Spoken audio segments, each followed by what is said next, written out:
Our next speaker this morning is Marcus Burke, who is currently the Senior Curator in the Museum Department of the Hispanic Society of America. He holds an undergraduate degree in English from Princeton University, an MTS in Church History from Harvard, an MA and PhD in Art History from New York University's Institute of Fine Arts, where he has also been an adjunct professor of fine arts. He's also served on the faculties of Yale University, SUNY Purchase, Southern Methodist University, the University of Texas, Stephen F. Austin State University, St. Peter's College, Rutgers, and the Cooper Hewitt of National Design for their master's degree program in the decorative arts. Marcus has also taught at the Bard Graduate Center. He's a busy fellow. As he's taught hybrid history studio courses as well in Old Master materials and techniques, as well as more traditional art history classes. From 1974 to 77, Marcus held a J. Clausen Mills Research Fellowship at the Metropolitan Museum of Art, where he later co-curated the 1990 exhibition Mexico, Splendors of 30 Centuries. He has been a guest curator at the Art Museum of South Texas, Davenport Museum of Art, and the Heckscher Museum of Art, as well as a consultant to many other museums, including Philadelphia Museum's recent exhibition of Latin American colonial art. Marcus served as the chief curator and assistant director of the Meadows Museum, Southern Methodist University, from 1985 to 88. And then he joined the Hispanic Society in the position he holds now. This morning, Marcus will speak to us on works by El Greco at the Hispanic Society of America and Archer Milton Huntington as a collector. So please welcome Marcus Burke.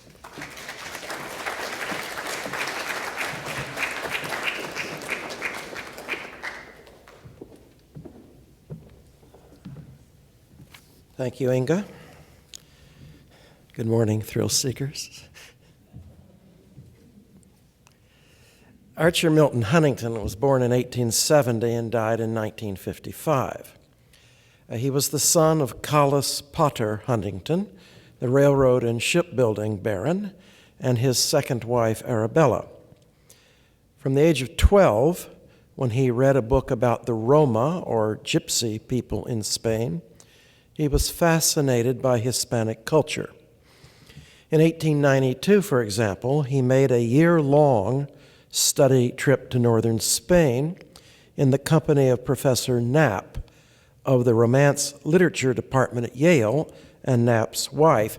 He was so rich, he didn't go to Harvard or Yale. They brought Yale to him. By 1900, he had already become an important philologist, a poet, a translator, and above all, a book collector, as well as an owner of pictures. He had once told his mother in the Louvre that he wanted to live in a museum. Although his idea of a museum included rare books, manuscripts, prints, photos, as well as unique objects. He lived, by the way, on Fifth Avenue, just north of where the Guggenheim is today, in the building that's now the National Academy, and in the Bronx, and he never lived at the Hispanic Society.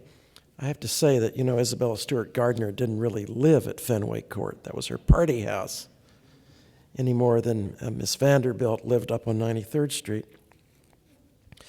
Pictures had always formed part of Huntington's plans for the society, but he was initially very leery of his own gifts for connoisseurship, in spite of a wide knowledge of Spanish art. However, in 1900, when Collis died, Huntington inherited over $150 million. That's about $3 billion in today's money. And in 1904, he founded the Hispanic Society of America, which you all know and you see on the right. Although he doubted his own connoisseurship in the area of rare books, he was much more at ease. One of the first things he did with his new fortune was to buy, in 1901-02, the most important collection of rare books in Spain, that of the Marqués de Jerez de los Caballeros in Seville.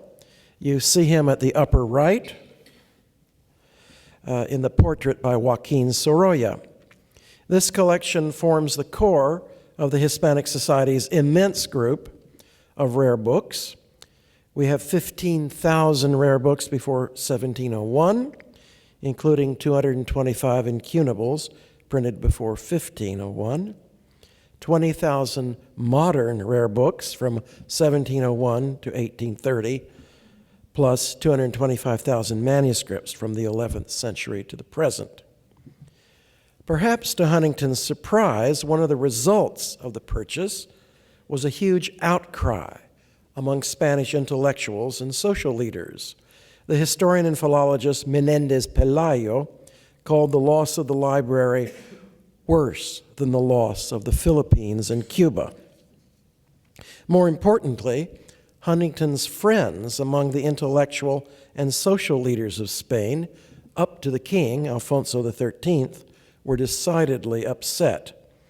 As a result, and also because he authentically wanted to preserve the Spanish national patrimony, Huntington decided not to buy works of art in Spain. This is really quite extraordinary.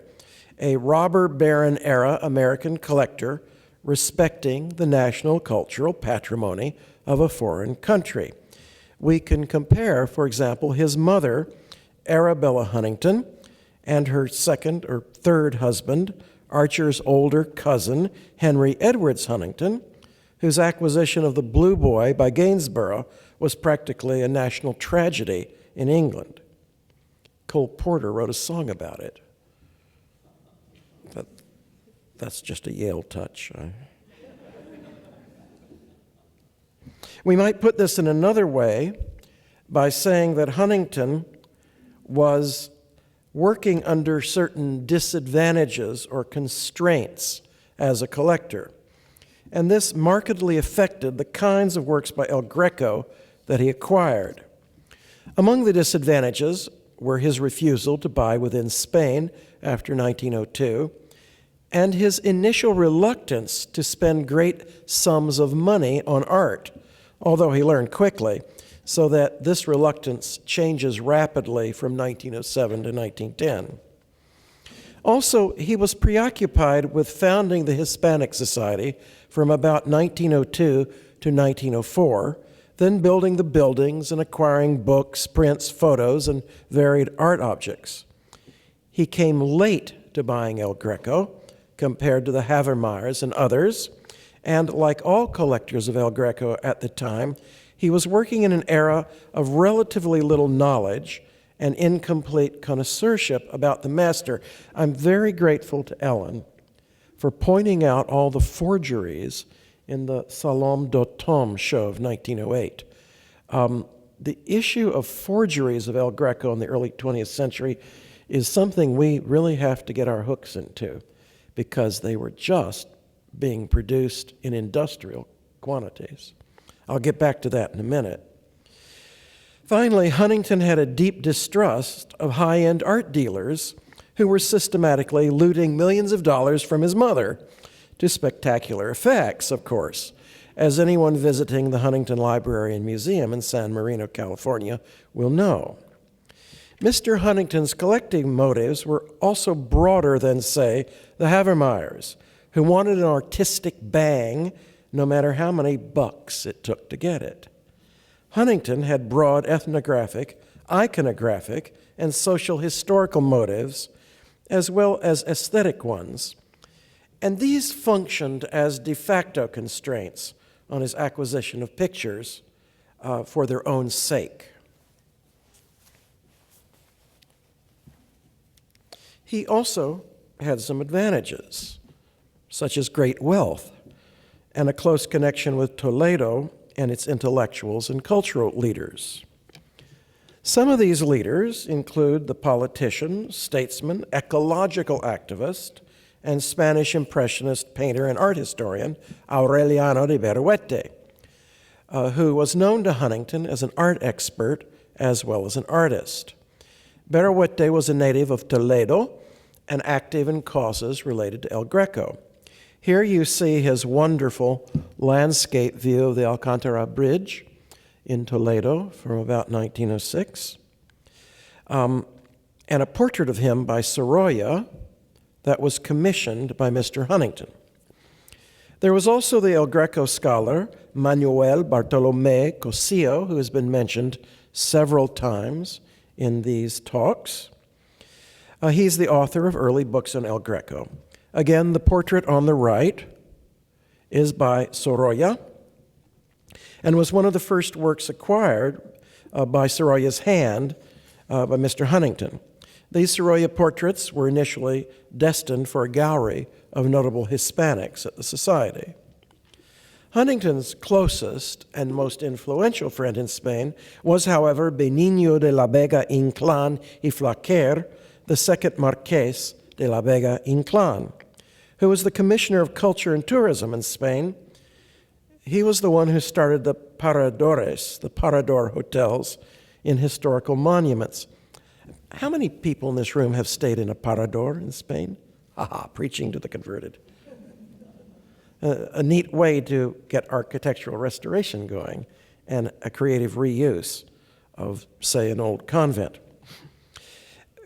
Vega Inclán would subsequently found 3 museums, largely underwritten by Mr. Huntington: the Casa Museo del Greco in Toledo, the Museo Romántico at Madrid, and the Casa de Cervantes at Valladolid. In 1906, Sorolla painted an image of the interior of La Casa del Greco, Toledo, 4 years before the formal chartering of the institution in 1910.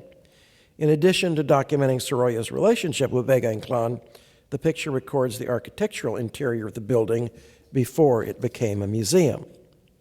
This unfinished picture of an imaginary meeting of the trustees of the El Greco Museum includes all of these associates: Cosillo at the far right, Aureliano de Berruete in the corner. His face is blurred because he had just died in 1912.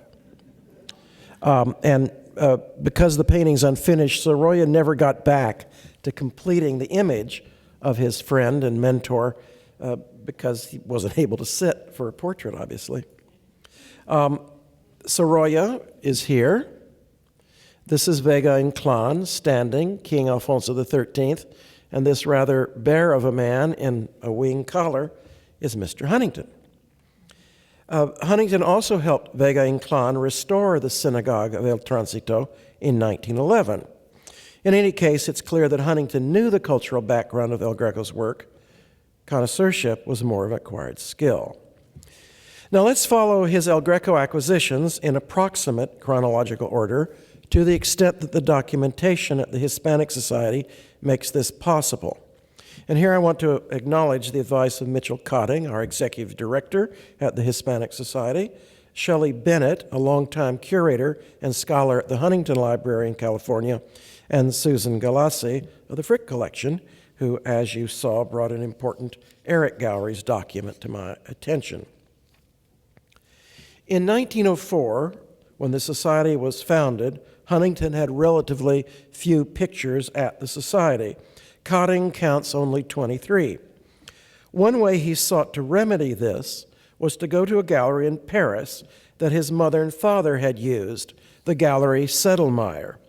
Collis and Arabella had bought fine works, including one by Gainsborough and another by Albert Cuyp, if you like cows, from the Sedlmayr older generation.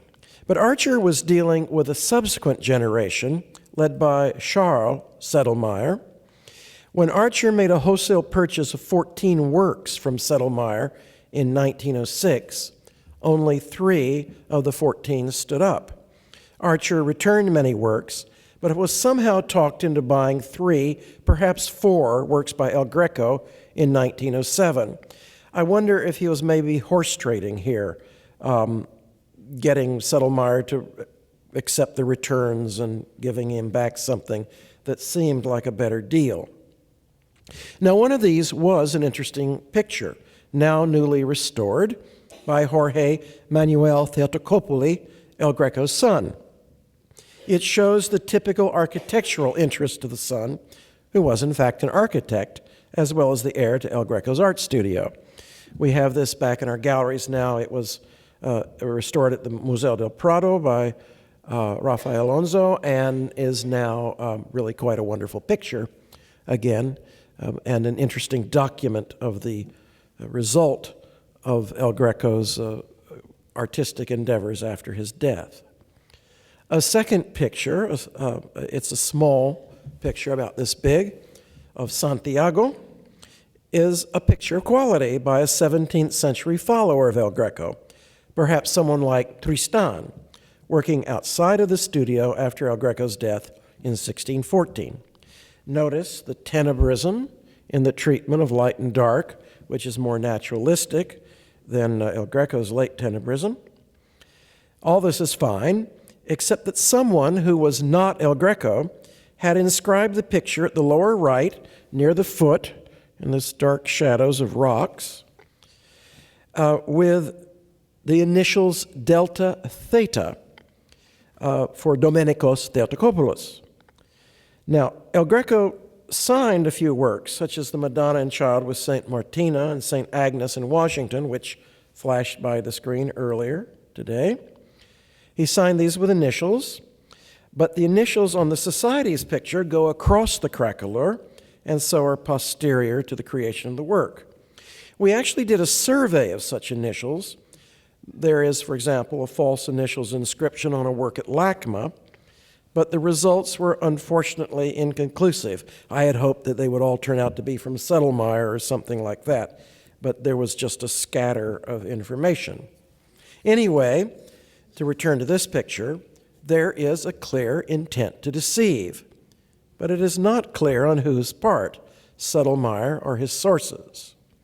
For the other two works associated with Sedlmayr, we find ourselves in an aesthetic free fall. The work on the right, as you can see in this clean state photo, was a wreck already when Huntington acquired it, but heavily overpainted. One cannot say much about its character. The work on the left, however, is a modern copy of the composition called The Virgin of the Crystal Dish, which was in somewhat later than this moment of 1907, was in Hungary, and then it passed eventually to Cleveland. There's the Cleveland picture on the right. Even today, over 100 years after Huntington bought it, it has hardly a crack in the paint surface. This seems to me to be a clear intention to deceive, a modern copy passed off as an old picture. But again, by whom?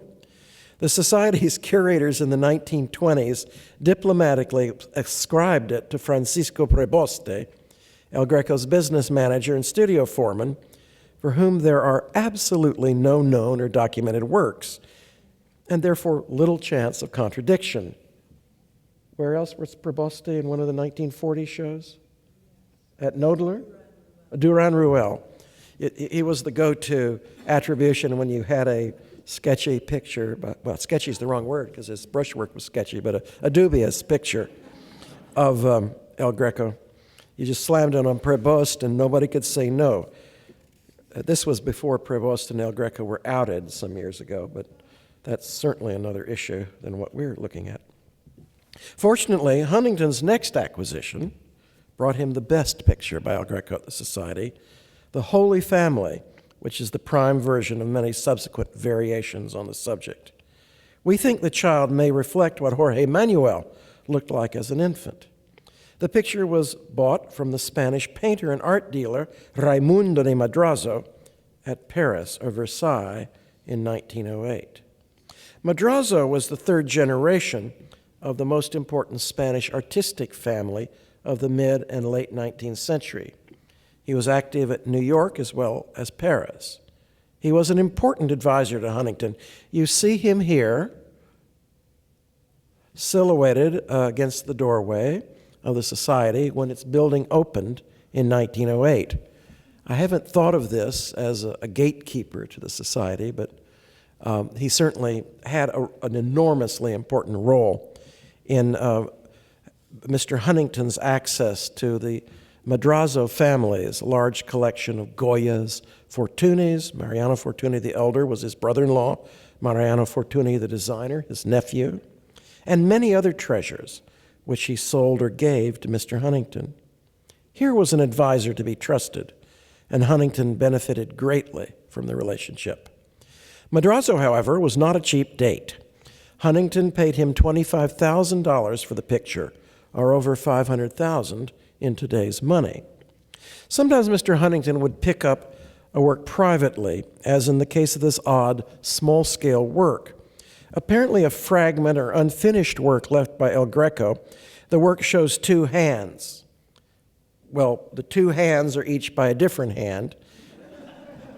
That is to say, two artists. We have it as El Greco with additions by a later hand. Certainly a compromised picture, but with details that are of interest. In 1909, Huntington's mother Arabella got into the act, as she did for pictures by Velázquez. This evangelist, an autographed but typically generic apostle image from El Greco, if with a sensitive touch in the face and the hand, was bought at Durand-Ruel's New York branch for $12,000. After her death in 1924, it came to Huntington and then to the Society in 1925.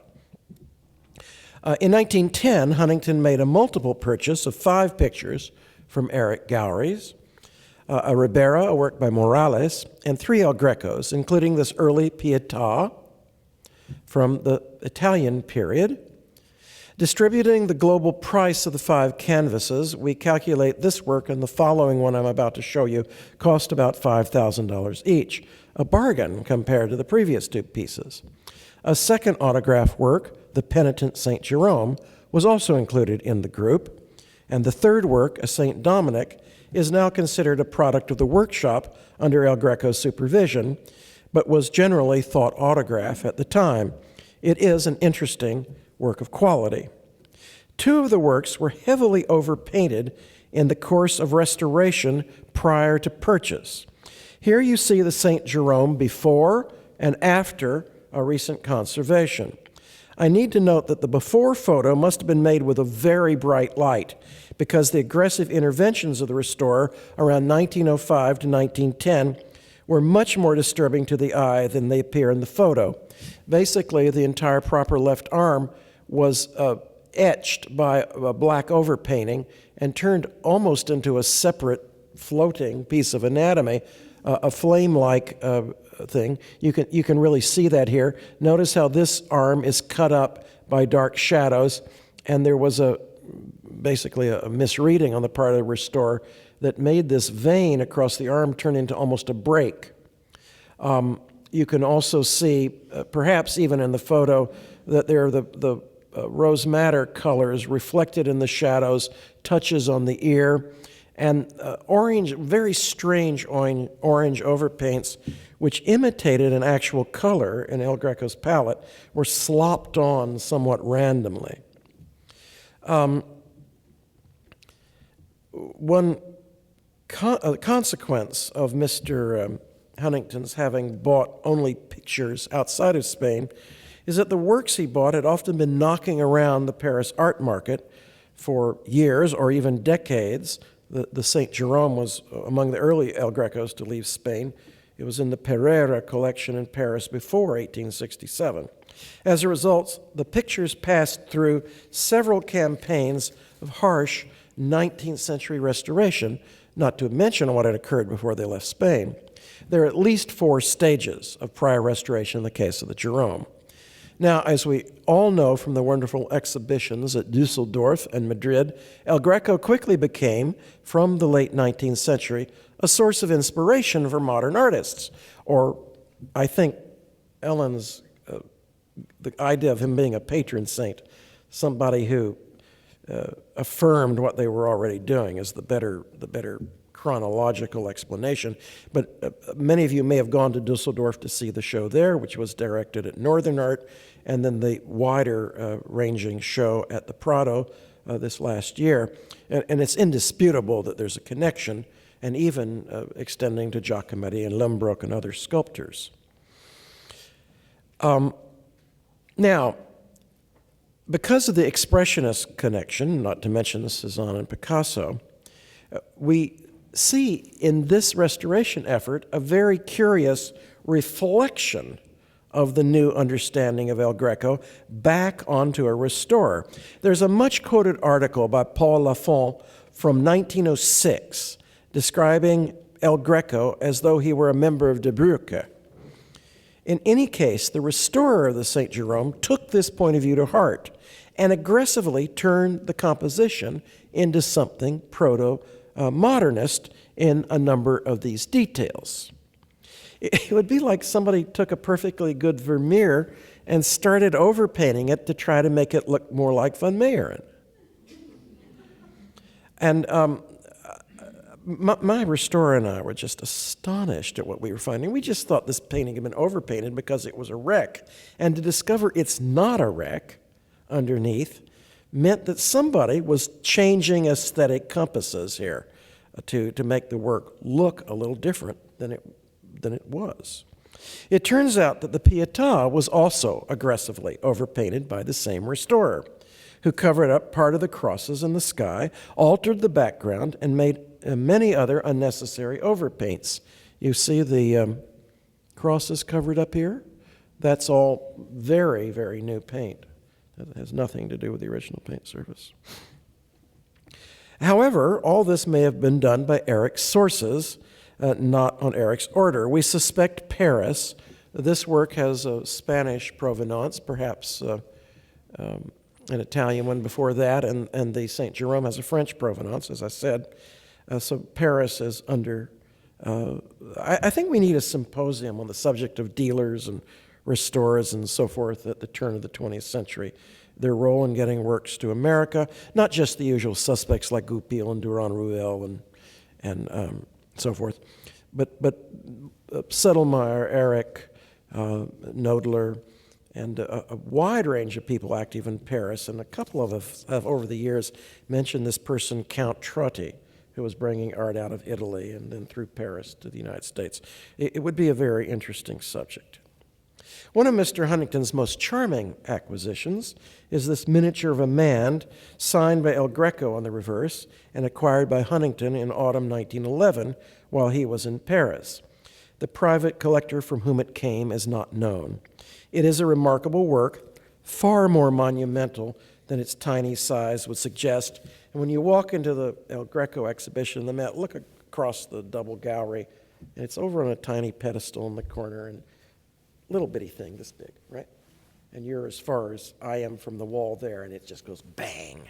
It's just a wonderful work of art. Now, as Susan pointed out to me, Eric Gowries had an exhibition in 1916 that included 3 works attributed to El Greco. Because it was during World War I, it came at a time when Mr. Huntington was not acquiring art from Europe. In any event, he brought 3 more works from Eric, including these 2 half-life-size figures, the Virgin Mary and St. John, and I'm sorry for these rather amateur photos of them. They had been faced at one point to protect them, and there's still a lot of wax on the surface. Although accepted in early literature as attributed to El Greco, the works are really quite dubious, beginning with the fact that they're painted on panel. Manner of El Greco is too generous, I think. I smell intent to deceive. But again, there's no evidence that Eric was aware of doing anything shady. The third group from the 1916 exhibition, the third work from the 1916 group, is, however, a wonderful surprise, the fragmentary head of St. Francis. Overpainted and badly photographed, the work was often questioned in the literature until recently. I can't tell you how exciting it was to come across this picture in the painting storeroom as I was reviewing the collection early in my tenure at the Society. It has rightly been restored to the canon of autograph works. Now, to sum up Mr. Huntington's achievements as a collector of El Greco and to rate the sources he used, all of which were outside Spain, remember, let us look at an outline of the purchases. As you can see, Charles Sedlmayr of Paris fares very badly. There's a work by Jorge Manuel and then 3 pictures, none of which is an autograph El Greco and one of which shows indisputable intent to deceive. For Eric Gowries in New York, we have 3 autograph El Grecos, 1 good workshop picture out of 6 sold, with the other 2 being either in the manner of the artist or copies or an attempt at falsification. but not necessarily by the dealer. For Durand Ruel, New York, we have a good autograph work originally sold to Arabella Huntington. For Raimundo de Madrazo, at Paris, we have a spectacular masterpiece by El Greco from the Madrazo family collection.